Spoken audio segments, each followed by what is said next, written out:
تداولت الصحف المغربية اليوم الأربعاء معلومات تفيد بأن رئيس الاتحاد المغربي لكرة القدم فوزي الأقجع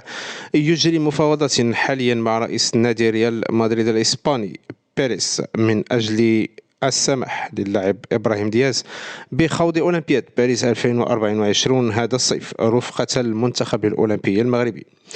وكشف مصدر بالجهاز الفني لمنتخب المغرب الأولمبي رفض ذكر اسمه اليوم أن رئيس الاتحاد المغربي لكرة القدم فوزي الأقجع يراهن على علاقته الجيدة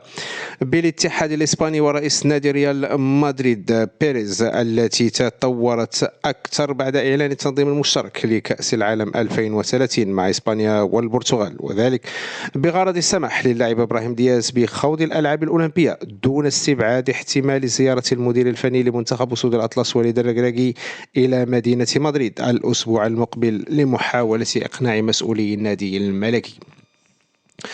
واعترف المصدر بصعوبة هذه المهمة نظرا لإصرار نادي ريال مدريد على رفض السماح لأي لاعب بالانضمام إلى منتخب بلاده لخوض أولمبياد باريس 2024 بمن فيهم الوافد الجديد الفرنسي كيليان مبابي، مشيرا إلى أن تعذر انضمام اللاعب دياز إلى منتخب المغرب الأولمبي قد يفتح الباب أمام استدعاء هداف إشبيلية الإسباني يوسف نصيري أو نجم أولمبياكوس اليوناني أيوب الكعبي. وتابع قائلا: ينتظر الاتحاد المغربي بفارغ الصبر موافقة ريال مدريد على السماح للاعب إبراهيم دياز بالمشاركة في الأولمبياد خلال الأيام القليلة المقبلة